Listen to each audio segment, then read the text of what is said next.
Hola, hola, bienvenidos todos y todas a una nueva edición de Otra Trama.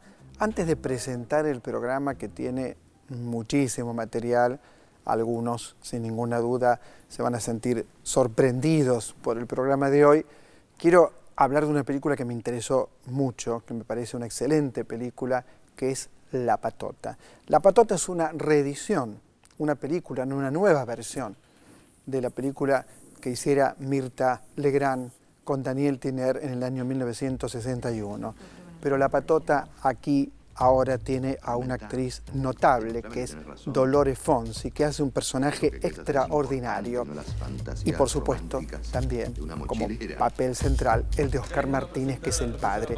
Los diálogos entre Dolores Fonzi y Oscar Martínez en la película de Santiago Mitre, que es el director también del Estudiante, son memorables por la intensidad, por la carga emotiva, por la potencia dramática. Hay una frase para mí que explica la película.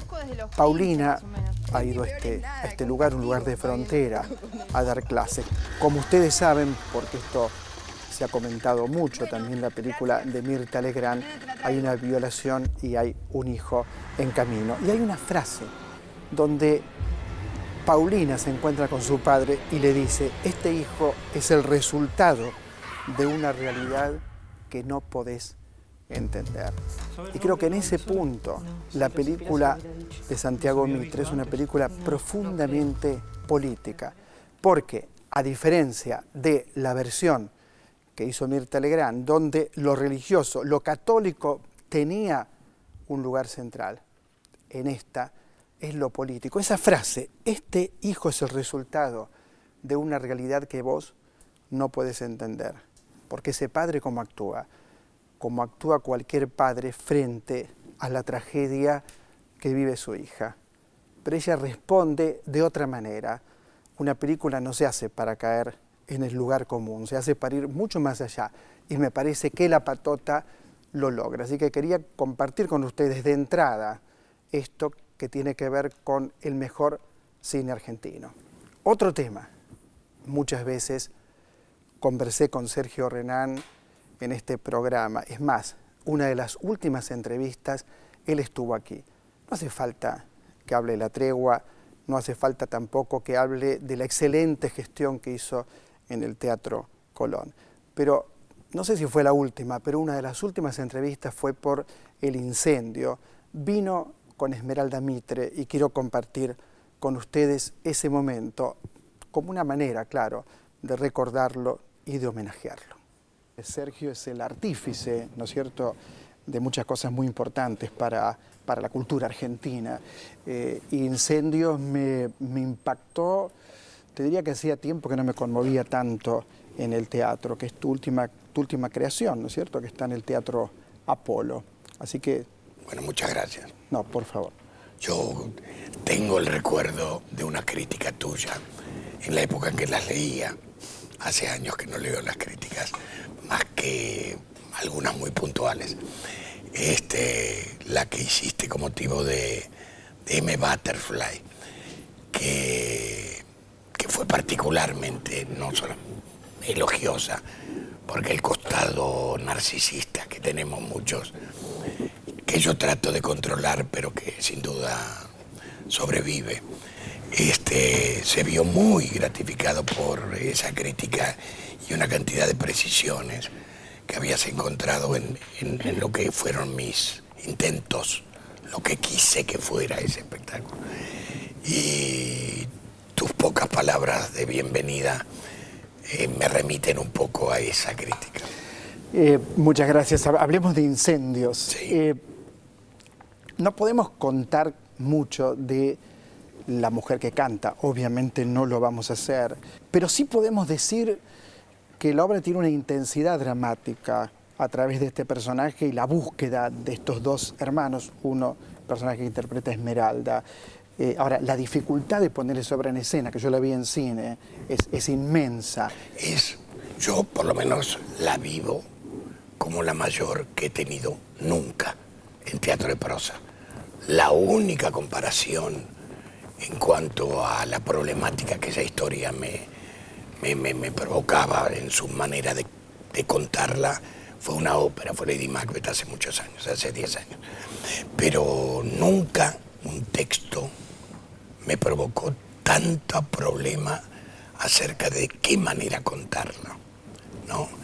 Y eso desde luego acentúa el placer de la aprobación, porque trabajamos muchísimo, más allá de lo que habitualmente definimos como la creatividad, como la necesidad que un director tiene de transmitir lo que un texto le ha generado en una platea, desde el punto de vista estético, pero también desde el punto de vista emocional. En este caso tenía ciertas particularidades, como una estructura de muchas escenas muy breves. Y yo sentí que mi vínculo con el cine y mi vínculo con la ópera eran regalos que el cielo me daba para imaginar. Un recuerdo muy sentido, lo entrevisté muchas veces, esa crítica a la que él se refiere se publicó en el diario La Nación. No diría que éramos amigos íntimos, pero sí que nos gustaba mucho encontrarnos y conversar. Les muestro un libro de Enzo Maqueira, Electrónica. Estamos invitando a escritores jóvenes siempre, tiene mucho talento. Yo había leído de él Ruda Macho y El Impostor. Y le muestro un libro de dos autores consagrados, Guillermo Sacomano y Fernanda García Lao, Amor Invertido. De Fernanda García Lao me acuerdo de cómo usar un cuchillo, que es un libro de cuentos y además tiene novelas publicadas. Y de Sacomano me acuerdo El Buen Dolor, El Oficinista, que fue premio Seibarral, La Lengua del Malón, tantos libros, ¿no?, que nos ha dado Sacomano. Ahora, aquí hay algo que me sorprende, ¿no? Cuando uno mira la contratapa, dice, esta es una novela de coger. Textuales palabras, esta es una novela de coger. El lenguaje no es inocente, aclara.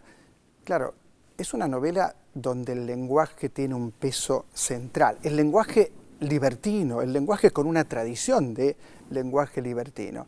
Bueno, está con nosotros Fernanda García Lao, por supuesto, y Guillermo Sacomano, y ya mismo les voy a preguntar qué es una novela de coger. Ahora les toca a ustedes. ¿Qué tenemos que decir?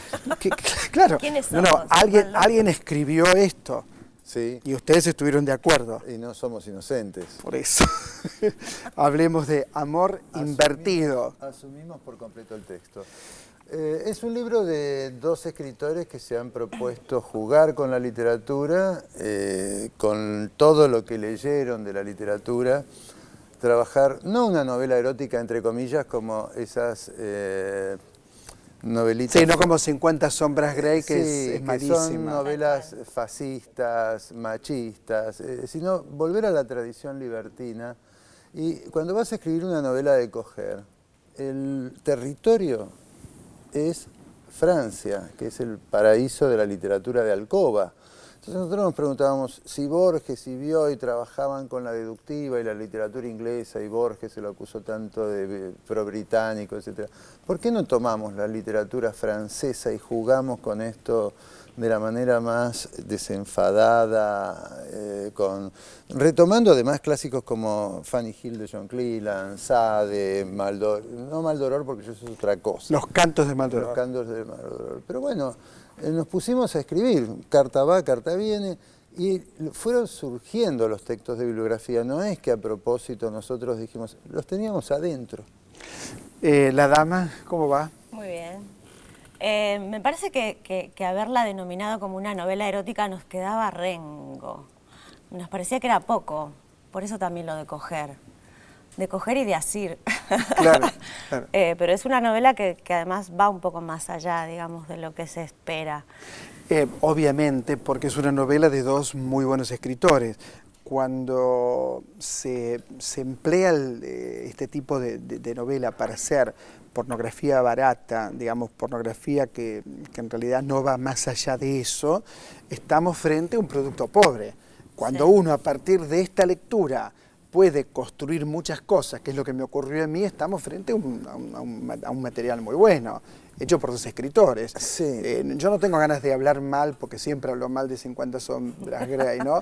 Pero quiero decir, ahí estaría lo Todo banal. lo que hay que hacer. Claro, lo banal. Aquí hay un trabajo sobre el lenguaje, ¿cómo corresponde? Porque el lenguaje está para ser usado y está sobre todo en escritores, supongo, para buscar una precisión.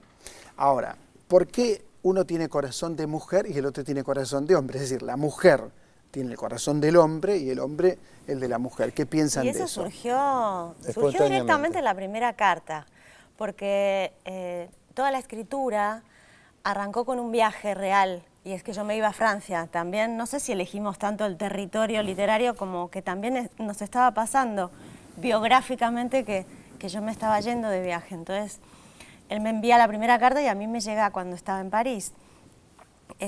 Y ahí se establecieron como determinadas pautas en la escritura. Y trabajamos como cadáver exquisito, sin saber lo que iba a escribir el otro, ni a qué iba a invocar, ni a qué escenas iba a recurrir, solamente sabiendo que en un primer momento yo iba a ser el hombre y él la mujer. Y entonces ahí también, como para reírnos un poco más también de este cruce de géneros, no éramos ni un hombre ni una mujer completos, sino que teníamos el corazón ajeno. Y eso te ponía en un lugar también como de otro riesgo y de encontrarle una voz particular a cada personaje. ¿Por qué será que hay tanta ausencia de literatura erótica en la Argentina, Guillermo? Porque este es un país pacato. Este es un país chupacirio. Es decir, no tenemos la ley del aborto. Es decir, tenemos el matrimonio igualitario y no tenemos la ley del aborto. ¿Me lo podés explicar? Entonces... Igual no es poco tener el matrimonio no igualitario, es digo, poco, es mucho. pero no alcanza. Sí, estoy de acuerdo con vos, yo estoy No de acuerdo. alcanza. Entonces, es un país muy reprimido y muy represor. Pensemos en las situaciones que les tocó padecer a León Ferrari en sus exposiciones. Por el Cristo. Por el Tal Cristo. cual. Entonces, en esta novela, para decirlo en criollo, se culean pastores, se culean curas, hay incesto, una embarazada se convierte en el gran atractivo erótico de un lupanar. Sí, tocan todo lo sagrado, ¿no? Es decir, Tal cual. la figura del padre, pero porque nosotros estábamos viendo, a ver, la literatura de Fernanda es una literatura que incomoda, y al menos lo que yo he pretendido con mi literatura es incomodar, cuestionar. Si la literatura que estás escribiendo no te cuestiona en principio a vos mismo, difícilmente va a poder cuestionar a los otros.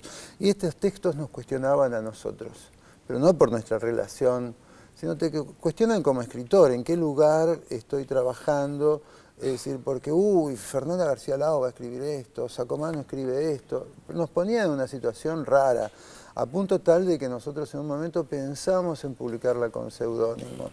Y de golpe pensamos, el seudónimo te garantiza una impunidad. Trabajemos con la impunidad como si tuviéramos seudónimo. Y firmemos. Y firmemos. y al diablo te diría, con la norma, con lo preestablecido. Bueno, el Marqués de Sade escribió cosas todavía más fuertes en algún punto, ¿no es Tal cierto? cual. Porque, Sí. porque ustedes no trabajan tanto el sadomasoquismo, me No, parece, igual ¿no? mira, en la La literatura- novela. dialéctica del poder no está trabajada como claro. trabaja Sade. Claro, claro. Lo que está muy trabajado es el deseo casi en términos absolutos, ¿no? Me parece eso, digo, el deseo en términos absolutos sería con 4, con 5, con 6, con 7, con lo que venga, es decir, el puro deseo, hay Tal cual. puro deseo. La pregunta sería, ¿qué lugar hay para el amor en este texto? Es una Yo creo que pregunta. es un texto amoroso. A ver, Bueno, Yo no entiendo por qué se divide lo erótico o lo sexual de lo amoroso. jamás debería dividirse, Me parece jamás. que es el mismo jamás. lenguaje el que se utiliza en una cama entre dos cuando no hay nadie. Claro. Es ridículo también el lenguaje, es Pero acá hay absurdo. alguien que abandona al otro. Yo cuando te invito porque leí el texto de punta a punta. Acá hay alguien que lo abandona, que dice, no te quiero ver más, andate, no me gustás, no me interesás. O sea que hay un corte, un quiebre y un amor-pasión absoluto, claro. Yo Sí. no jamás dividiría el sexo sí, de y lo como amoroso. la pasión también en un punto se paga cara, ¿no? La pasión Exactamente. desmedida. Pero el texto yo creo que nos sobrepasó en la escritura, al punto tal de que después Fernanda estaba acá y viajaba yo estaba entre Gijón y Barcelona, y la situación, se me repetía la situación de Fernanda, era llegar al hotel a ver si había llegado el mail, el capítulo. Nuestra correspondencia fue sustituida por el capítulo va, capítulo viene. Y íbamos subiendo la apuesta, porque Fernanda me subía a la apuesta, yo le subía a la apuesta. Entonces, lo interesante es que asumíamos un personaje y ese personaje era sorprendido por el lenguaje del otro, por las experiencias del otro. Y en un momento ya era como, pero ¿cómo puede ser que me esté cagando así, ¿entendés? Puesto en el lugar. Y era decir, ahora te voy a matar con esto que te voy a escribir. Y por otro lado, como eran cartas, estaba esa cosa de la urgencia, de la velocidad, del ansia de que llegara el correo y de ver qué había hecho esta por ahí, porque a mí me tenía indignado, ¿viste? Como hombre. Sí. Y además también se armó como una tensión muy interesante entre las dos escrituras, en relación a que, claro, los antagonismos eran muy importantes. Ella es muy exterior y él casi es como un romántico en estado de alteración absoluta. Y también esta cosa de se desean porque el otro tiene su corazón, que era una pregunta. Nos surgieron 1000 preguntas que eran mucho más que lo erótico. Y lo que se iba tenía elaborando... que ver con lo religioso, que tenía que ver con lo político, si querés, también de abandonar el lugar de... Debe ser uno de los textos más fuertes en ese camino de la literatura argentina para mí. No hay en la literatura yo no encontré, argentina. No sé si hay o... Yo no encontré. No. Es decir, uno puede pensar, por ejemplo, Lamborghini, Perlonger, pero es otra cosa. Es decir, esto es tomar la literatura libertina, estrujarla y ver a dónde te lleva una puesta en el lenguaje, porque acá el lenguaje es el deseo es el lenguaje, eso que decía Bars. Lo que yo estoy escribiendo debe probar que yo a usted, lector, lo deseo y que usted me desea. Bueno, Henry Miller en Sexus y en Trópico de Capricornio, Trópico de Cáncer, ahí hay algo era un modelo. Que me pareció un modelo para hablar de sexo, para hablar de pasión. Tal cual, aparte fue muy gracioso porque teniendo lecturas tan diferentes y siendo de generaciones distintas, y yo habiendo empezado a leer, bueno, yo vengo de la picaresca española, donde hay mucho sexo explícito y mucho fragor de cuerpos, ¿no? Pero teníamos la lectura en común a la misma edad, cada uno cuando le tocó, de Henry Miller a los 15 años. Claro. Y eso fue como, porque la sorpresa cuando uno lee a Miller por primera vez, sobre todo si uno es joven, es decir, ¿esto se puede escribir? ¿Esto es literatura? ¿Esto está permitido? Claro, porque fíjate que Borges tiene un solo cuento, que es Ulrica, donde hay sexo en una posada, pero nada. No, pero no se ve. Nada, no se ve, no se escucha, no se huele, ¿no es cierto? Y acá en el libro sí. Hay sexo sin cuerpo. Exactamente. En la mayoría de la literatura argentina, para decirlo en criollo, se coge con la luz apagada. Bueno, también puede tener O se coge mal. Acá también hay como un regodeo en la recostada. O sea, como poner ahí el foco, no evadir, no hay elipsis en ese sentido, ¿no? Ahí ponemos toda la carne al asador. La pregunta y decir, a ver, ¿qué pasa con esto? La pregunta que nos hacíamos y nos causa mucha gracia es, cuando este libro entra en una casa, ¿dónde lo ubican? Es decir, al alcance de los chicos, que los chicos lo vean. Queremos estar en el estante inaccesible. Queremos estar en el estante de lo prohibido. A donde nos tuvimos que subir para agarrar a Henry Miller. En mi casa era, ese no. Claro, Henry Miller era muy pesado. Yo creo que es un libro importante, Amor Impartido, de verdad, y es un libro necesario, digamos, ese libro no existía. Es curioso, pero no existía. Había. Esta es la verdad. Eso nos contra marca Gíglico de Cortázar. Nos marca mucha gente, nos dicen, che, pero lo que ustedes hicieron no había. Y no, nos damos cuenta ahora que no había. Pero nosotros cuando lo hicimos, como no teníamos la intención de publicar la urgencia, no nos preocupa la carrera literaria, digamos, es decir, de que un libro contradiga al otro, porque para eso estamos en este juego. Es decir, bueno, a ver, ¿qué va a pasar con esto? Y no teníamos pensado publicarlo. Una escritura paralela, además. Él estaba con Terrible Accidente y yo con Fuera de la Jaula y ya estábamos con esto, digamos. Claro, Fuera de la Jaula es su segunda novela, creo. No, es como la primera. sexta. Muerta de hambre fue la primera. Muerta de hambre fue la primera. ¿Y ahora qué es lo próximo de cada uno? Y yo estoy escribiendo una deformidad, para variar, que transcurre como en un pasado, en un falso pasado argentino. Es como hay una hendidura que inventé, donde tiene mucha importancia la carne, nuevamente, pero desde otro lugar. Desde otro lugar. Desde ¿Y en otro tu lugar. caso, Guillermo? Yo estoy escribiendo cuentos desde hace bastante. Que Tengo una los novela, publicás en Página 12. esos, pero estoy trabajando unos cuentos más largos que son bastante oscuros y vitriólicos. Desde ya, Todo lo último que escribiste es oscuro. sí. Esto es lo más luminoso. Esto es lo más luminoso y ¿En tiene serio? zonas de Sí, es verdad. oscuridad. De verdad. Pero cualquier lector nuestro, yo voy a ganar lectores de Fernanda, supongo, y ella, va a ella ganar ganará lectores tuyos. míos. Pero cualquier lector de nosotros sabe que no somos livianitos. No, para No, nada. pero a mí una de las cosas que más me sorprendió de la escritura con él fue todo el humor que había ahí escondido, porque a mí me hacía reír a carcajadas. Digo, ¿cómo te clasifican, no? Y al final el oscuro es el más cómico. Fernanda García Lao, Guillermo Sacomano, muchas gracias. Muchas gracias de a verdad, vos. muchas, pero muchas gracias. A leer Amor Invertido, por supuesto, la última palabra la tiene usted. Esto es Otra Trama y enseguida regresamos.